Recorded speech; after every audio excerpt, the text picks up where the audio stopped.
السلام علیکم ناظرین۔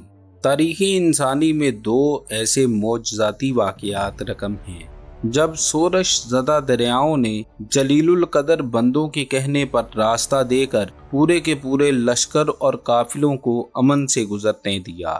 ایک واقعہ دریائے نیل کا ہے اور دوسرا واقعہ دریائے دجلہ کا۔ پہلا واقعہ حضرت عمر فاروق رضی اللہ تعالیٰ عنہ کی نسبت اور جلال ایمان سے رونما ہوا۔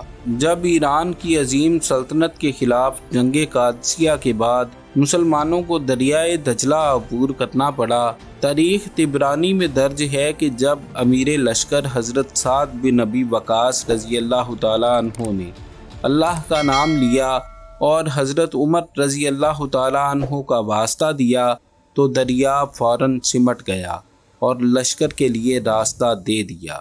مجاہدین نے گھوڑے دریا میں اتارے۔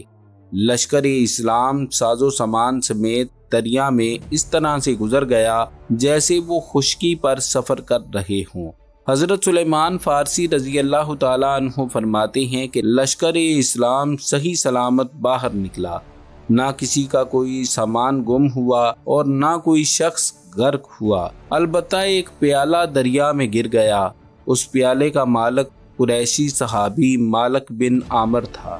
اس نے دریا کو مخاطب کر کے کہا، خدا کی قسم میں اس وقت تک نہیں جاؤں گا جب تک دریا میرا پیالہ واپس نہ کر دے۔ کیا سارے لشکر میں سے دریا نے صرف میرا پیالہ ہی چھیننا تھا؟ وہ گھوڑے سے اترا اور دریا کے کنارے کھڑا ہو گیا۔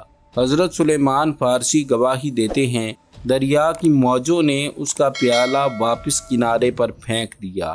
اس حیران کن واقعہ کو اہل فارس حیرت سے دیکھ رہے تھے اور انگشت بدنداں تھے کہ یہ کون لوگ ہیں جو بفری موجوں کو پرسکون انداز میں عبور کر رہے ہیں۔ یہ جنگ جو مدائن میں ہوئی اتنی حیران کن تھی کہ اس دن کو تاریخ میں یوم الالماء یعنی پانی کے دن کے نام سے پکارا جانے لگا۔ جب لشکر اسلام نے دریا عبور کر کے مدائن میں داخل ہونا شروع کیا تو لوگ چیخ چیخ کر کہنے لگے، خدا کی قسم دیو آمدید، دیو آمدید، یعنی جن آ گئے، جن آ گئے۔ ہمارا واسطہ انسانوں سے نہیں بلکہ جنات سے پڑا ہے۔ علامہ اقبال نے کیا خوب کہا، دشت تو دشت رہے دریا بھی نہ چھوڑے ہم نے، بحر ظلمات میں دوڑا دیے گھوڑے ہم نے۔ ناظرین گرامی، اب آتے ہیں دریائے نیل کی جانب۔ اس سے دو واقعات منسوب ہیں، ایک نیل کا معجزہ اور دوسرا انسانی بھیٹ۔ جب مصر فتح ہوا تو مسلمانوں نے ایک روز ایک عجیب ماجرا دیکھا۔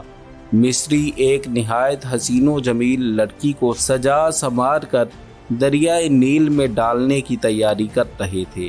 مسلمانوں نے انہیں روکا اور گورنر مصر حضرت عمر بن عاص رضی اللہ تعالیٰ عنہ کی خدمت میں پیش کیا۔ اہل مصر نے بتایا کہ ان کے ملک میں کاشتکاری کا دار و مدار دریائے نیل پر ہے۔ ان کا دستور ہے کہ وہ ایک کواری اکلوتی لڑکی کو بہترین لباس اور زیورات پہنا کر دریا میں بھیٹ چڑھا دیتے ہیں تاکہ دریا کی روانی جاری رہے۔ حضرت عمر بن عاص رضی اللہ تعالیٰ عنہ نے اس غیر انسانی ظالمانہ اور جاہلانہ رسم کی اجازت دینے سے سختی سے انکار کر دیا۔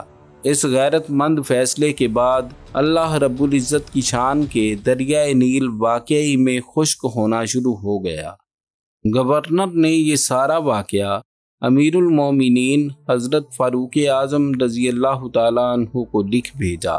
جواب میں حضرت عمر رضی اللہ تعالیٰ عنہ نے فرمایا کہ دین اسلام ایسی وحشیانہ رسموں کی اجازت نہیں دیتا۔ حضرت عمر رضی اللہ تعالیٰ عنہ نے دریائے نیل کے نام ایک خط لکھا اور فرمایا کہ یہ خط دریا میں ڈال دیا جائے۔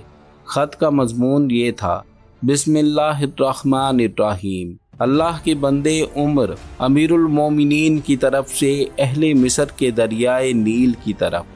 اما بعد، اے نیل، اگر تو اپنی مرضی سے بہتا ہے تو نہ بہ، اپنا بہاؤ روک دے، اور اگر اللہ الواحد القہار تجھے بہاتا ہے تو میں اللہ سے دعا کرتا ہوں کہ وہ تیرا بہنا جاری فرما دے۔ جیسے ہی یہ خط دریا میں ڈالا گیا، دریائے نیل بہنا شروع ہوا اور پچھلے سالوں کی بنسبت 6 گنا زیادہ بڑھا، اور اس واقعے کے بعد وہ کبھی نہیں سوکھا۔ یہ واقعات نہ صرف ایمان کی طاقت کو ظاہر کرتے ہیں بلکہ یہ بھی دکھاتے ہیں کہ اللہ کے سچے بندے، اس کی قدرت پر کامل یقین رکھنے والے، کیسے بڑے بڑے مادی چیلنجز پر غالب آ جاتے ہیں۔ ناظرین گرامی، یہ تھی ہماری آج کی ویڈیو۔ ملتے ہیں اگلی ایسی ہی کسی نئی ویڈیو میں۔ تب تک کے لیے اپنا اور اپنے پیاروں کا ڈھیر سارا خیال رکھیں۔ اللہ نگہبان۔